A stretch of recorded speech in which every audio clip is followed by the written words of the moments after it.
Now, the Calgary Flames organization would like to sincerely thank all fans in attendance tonight and every night for another great show of support. Budweiser wants to remember there's more great games awaiting, so please enjoy responsibly.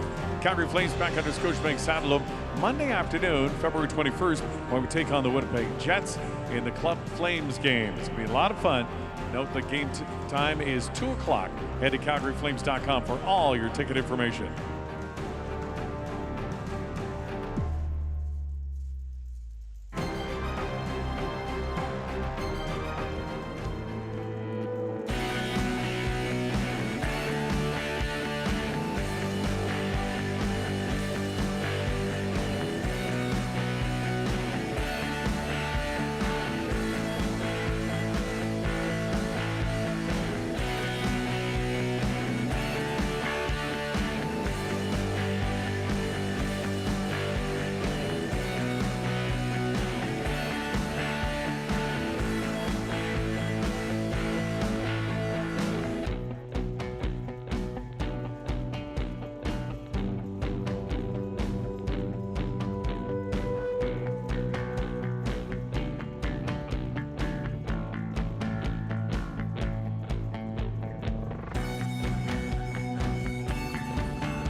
On behalf of all of us, my name is Beasley saying so long and enjoy your evening. Drive safely. Now to Brendan Parker and Ryan Dittrick for tonight's Ram post-game show, brought to you by your Alberta Ram dealers. Winning Motor Trend Truck of the Year 3 times in a row? That had never been done before. Then again, neither had a 12-inch touchscreen or 1,000 pound-feet of torque. Never been done before. It's just kind of our thing.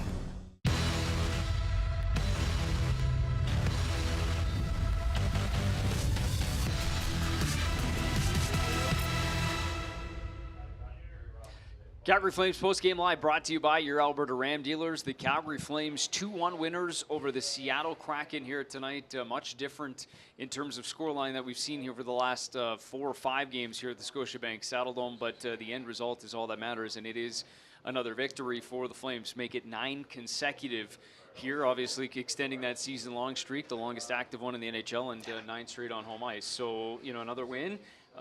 Kind of a different one, though, as we talked to Corey, obviously, on the last 2 games, talking about 2 6-2 games that had to, you know, seemingly a similar story, at least in terms of the first 40 minutes, but tonight drastically different. Like you said, different, but the same. So they probably had an opportunity to put up that many goals tonight, but the goaltending of Philip Grubauer was just sensational, and that's how it's going to be some nights. So it's sort of symbolic of how the entire game went, right? There were points where maybe their puck management wasn't where they wanted it to be, but they kind of stuck with it, and they had points in the game where they always reverted back. They always snapped back to what they're good at, started generating offense, and, I mean, we're going to see it here in a few moments. The chances they did have were good. They ended up burying the one that mattered most, though, late in the third period. For sure, and it's a guy that is red hot right now, and no surprise maybe when you take a look at the past 7 games. Elias, Lindholm, Matthew Tkachuk, your 2 goal scorers, comes from that top line again. Let's take a look as we kind of discuss, you know, the way that this game unfolds, and it goes all the way back to that first period. And Flames actually started, you know, basically the way that you'd expect them to, the way that the goals have been going in, just 3 minutes in, and it's Matthew Tkachuk. I love that little self-pass there from Elias Lindholm, banks it off the boards, creates a little bit of separation there between himself. A little bit of a soft play by Vince Dunn there, kind of just waving at the puck instead of taking him physically, but the Flames will take advantage of that anytime they get it. So that makes it 1-0, but it was a response that would come shortly thereafter by the Seattle Kraken, and this one maybe one the turnover that ends up on the stick right in the middle of the slot. Calle Jarnkrok goes out. Yeah, not much else to say about that one. That's a play that Noah Hannafin probably wants to have back. Maybe a bit of miscommunication there too, because you can see he did have his head up, wants to put it out in the middle and potentially kickstart the breakout, but obviously it didn't work out. No question. And so 1-1, and then no scoring in the second period. So off we go to the third period, and this is where you finally get the difference maker. And once again, Tkachuk there gets it to the back and works its way right to Elias Lindholm, who spins and fires. Again, kind of how the first goal went in, right? It ends with Elias Lindholm putting it in the net, but it starts with him too. He's winning those puck battles down low.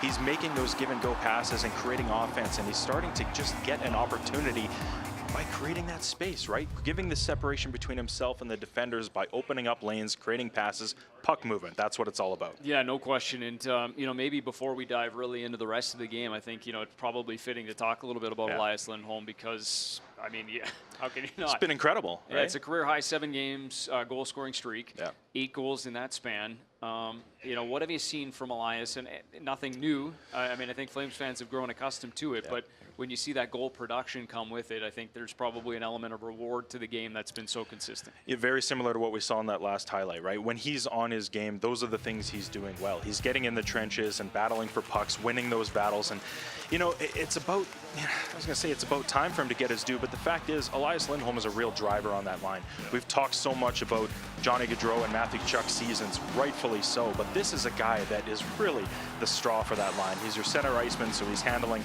all the important draws, the defensive responsibility, and obviously when he's playing with these guys, he's got that offensive creativity too. So to see it all come together, he's really proving that he is the Flames sort of do-it-all man. Arguably the MVP if you're, let's be honest, there's a few to choose from on the team this year. But this is a guy that does everything right, and it's good to see the reward as well. It's funny because as you see that reference back all the way to the start of that goal-scoring streak, it starts before the All-Star break. So even the All-Star break couldn't cool him off. Take a few days away and get all the way back into it. And Elias Lindholm has been sensational. Give him 22 in the year. And it's interesting because, and we're going to get to Daryl Sutter here in just a moment, but you're now the only team in the NHL that has 4 20-goal scorers. You talk about the 2 names that jump off in Matthew and Johnny, obviously, but to have a couple more join that. Johnny was the latest one, but now, Elias and Andrew Mangiapane, you kind of have some dual threats out there now. It's a great thing, too, because there are going to be those nights when Johnny Gaudreau maybe doesn't have his best night offensively or the puck just doesn't go in. You're facing a hot goaltender. So to have that support, that secondary scoring, and I know we're going to talk more about guys like Michael Backlund and Andrew Mangiapane who really have taken over this game here tonight. Yeah, it's just great. It sort of takes some of the pressure, some of the load off the guys so that in a game like this, a 1-1 game late in the third period, you have those guys you can count on. Yeah, no question. That line will be a topic of conversation as the postgame show rolls around. It is a 2-1 final here. Calgary Flames over the Seattle Kraken. Let's go to the postgame press conference. Daryl Sutter, let's hear his thoughts on tonight's victory. A team that doesn't give you much, and you had to hopefully get enough opportunities and score, and that's basically what happened. I imagine that's a frustrating style to play against. What did you see from your team in terms of the way they kind of stuck with it? Well, it is. You can't get frustrated.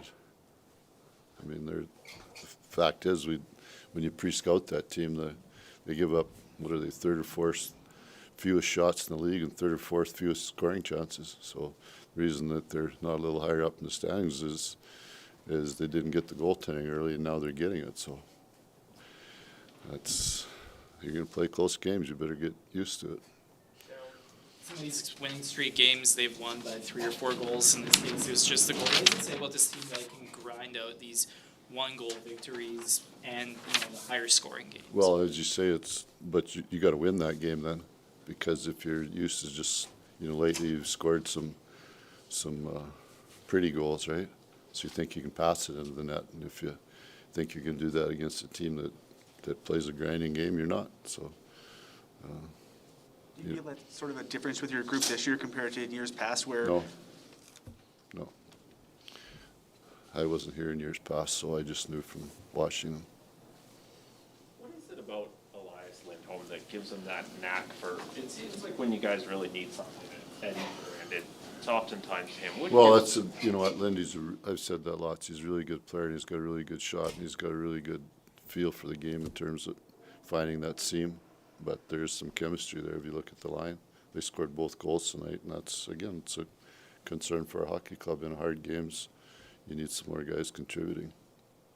Elias is going to get a lot of attention. He's on a 7-game goal streak, but what is the rest of the league that maybe is just kind of waking up to this guy? What do they not know about his overall game? Well, one of the reasons probably is because he hasn't played on a top team. right? If he's on a top team, he's going to get recognized more. So hopefully he is on one this year. What did you make of Jacob Markstrom's big save, the pad stack? Got to make some. I mean, would they have 7 or 8 scoring chances? Oh, wasn't a highlight reel game, was it? On the Hannafin turnover on the goal, what's he seeing there? What do you like? I guess again, it's part of executing a game plan. Their team plays a long stretch, fast forward game, so they're not coming in to run guys over. Nothing. They're coming in to get the puck back, and it's something we talked about before the game. And you got to execute. You got to make that play. All right, there you go. Some post-game thoughts from head coach Daryl Sutter. Well, a couple of things stand out. I mean, similar to what we heard that night against Vancouver, and it seems like an eternity ago, but a little bit more patience, a little bit, trying to fend off the frustration of what a team like that can do on the opposite side of things, and we're able to do that here. Yeah, I like what he said there. You can't get frustrated, right? That's the key to it all. It might be a frustrating style, but you can't get sucked into a game like that where you start getting away from your game. And I think we saw a lot of that tonight. There were spurts in the game where they really got back to their game when things were sort of trailing off a little bit. They got pucks deep. They started banging bodies and creating their own turnovers. So those are the things you're going to have to be doing here. It feels like the playoffs are right around the corner, but we still have 34, I think, games left. Yeah. But the fact is, these are the types of games you're going to see more of in the playoffs. The 6-2 games that we've seen here recently of the Dome are great, but you're going to see a lot of 2-1, a lot of 3-2, so you better get comfortable playing in them now. Yeah, no question about it. We're going to hear from more reaction in the post-game press conference room, but first maybe let's cue up what you kind of hinted at, and that was maybe one of your best lines here tonight in terms of generating shift after shift was that line of Michael Backlund, Blake Coleman, and Andrew Mangiapane. They were good. They've been good through this last stretch, but tonight especially. Yeah, they were excellent. We don't have the updated numbers, but through 40, just to rattle off a few stats here, almost 90% on shot attempts, 10-2 scoring chances, and 4-0 of the high danger looks. So lines 1, 3, and 4 was kind of a saw-off, and that's what you'd expect to see against the Seattle Kraken, but these guys really took the game over. It's something they've been doing a lot of recently, and it's kind of what we alluded to just moments ago. They get in hard on the forecheck. They create turnovers. They're getting physical with guys, and as is the case, we saw at the start of the third period too, Blake Coleman drops the mitts and gets involved that way. So in addition to getting it done between the whistles, they're also your emotional leaders, and we're seeing that because sometimes in games like these, you need that lift and you need to get the energy going. They did that for the Flames tonight. Well, and you're talking about winning 2-1 games. There's a guy that is accustomed to that going back to last year in Tampa. And, maybe just, we talked about, I think they combined for 12 shots just looking at it now, that line. But a thought on Michael Backlund. We talk about 792 tonight, and obviously there's some significance, and we'll touch on that here in a moment too, and Mark Giordano returning. But 792 moves him 5th all time for the Calgary Flames, and just described it in the game and pretty eloquently this morning as well at the press conference, just about what it means to him to be among that company. Top 5 played in this franchise history. Pretty amazing. I mean, we spent the morning talking a lot about Mark Giordano, but the fact of the matter is it's a rarity to see guys spend that much time with one franchise. And, you and I started here with the organization around the same time in 2018, so we only a portion of Michael Backlund's time with the Flames, but just getting to know him over the course of the past few years, a classy individual, somebody who, always offers up his time and is, interested in what you're doing. Just everything that you hear about this guy in the media, that's who he is, and it's great to see him receive this accomplishment. It was funny this morning because he's also the type of guy that doesn't like to talk too much about himself, but when you force him, when you force him to, it's kind of great. So there was a bit of a smile there, and I think we smiled right back. Closing in on 800 career games. Let's go to the podium again, and we've got the game-winning goal scorer, Elias Lindholm, and the goaltender, Jacob Markstrom, who was outstanding in this hockey game as well, 23 saves. What does 9 in a row mean? Either of you can answer this. What does 9 in a row mean, and just what did you think of maybe what was the difference in tonight's game? No, it's good. Obviously, a lot of teams got points last night, and I want to keep the momentum going here and get some room. So it was an important win. It was tough. They played tight, and it's not a lot of room out there and not a lot of chances. So, but find a way. Jacob, you've talked in the past about how goalie versus goalie is sort of the only one-on-one matchup in hockey. In that context, what was tonight like?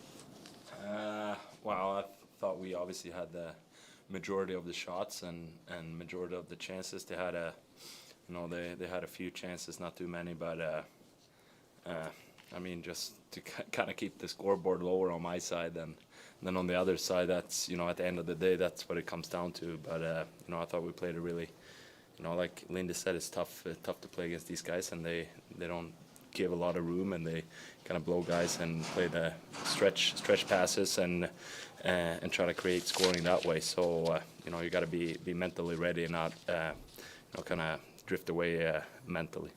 This franchise has never won more than 10 straight. What would it mean to take a shot at a franchise record next game? I mean, I think right now we just want to win.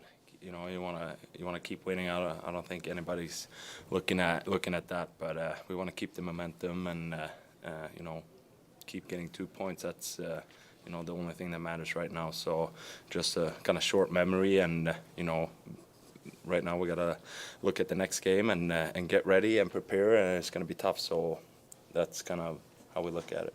For either of you, some of these wins have come in blowouts. This one was a 1-goal game. What does it say about this group that you can win these different types of games, whether it's the grinding 2-1 games or the 5-1 blowouts?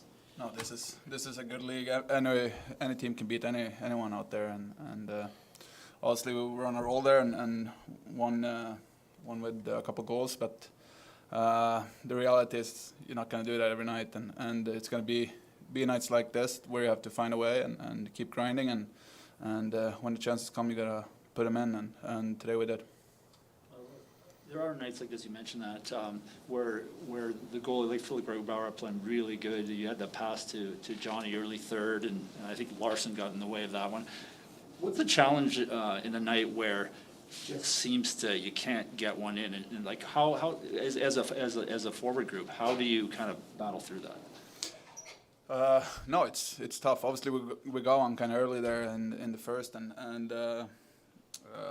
want to get some momentum off that. But yeah, they played tight, and yeah, like I said, it's going to be nights where we just have to stay with it, and chances will come sooner or later, and when they come, you got to put them in, and today was just one of those games where you just have to stick with it, stick with what you're doing, and it's gonna pay off sooner or later. Exactly where you wanted to put that shot when your chance came up. Yeah, for sure. Jacob, what year was that pad stack from? I don't know. Probably from before I was born. No, that was, kind of desperation save. Obviously, a little quick 2-on-1, and he made a good pass, and it just kind of happens, and luckily for me it worked out well, and got the crowd going a little bit, so that was fun to hear. I know it's always awkward pumping tires when someone's sitting next to you, but it feels like when this team needs a big goal, your buddy there has come through a lot this season. What gives him maybe that knack for those moments? Yeah, I don't know. He's been, like you said, scoring goals, but he's been, defensively been, one of the best players that I ever seen or play with. So it's a pleasure to be out there watching him and be out there on the ice with him. And I'm happy I'm on the same team and not playing against him. So he's been great for us and really important. Like you said, big players come up in big moments of the game when it's a 1-1 game to get the goal there. That's huge for us. Elias, you probably owe him some compliments on that pad stack now, right? Yeah, I think we've been through this already, me and him. Yeah, no, what can you say?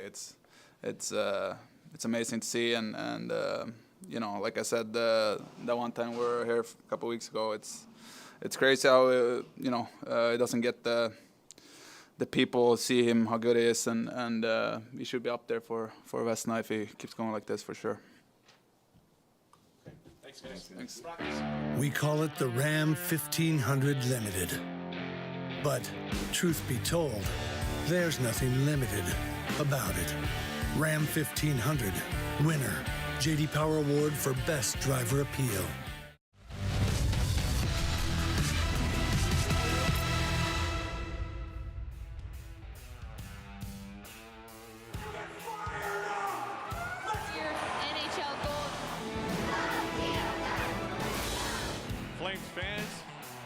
join me in welcoming back to the Sea of Red, number 5, Mark Giordano!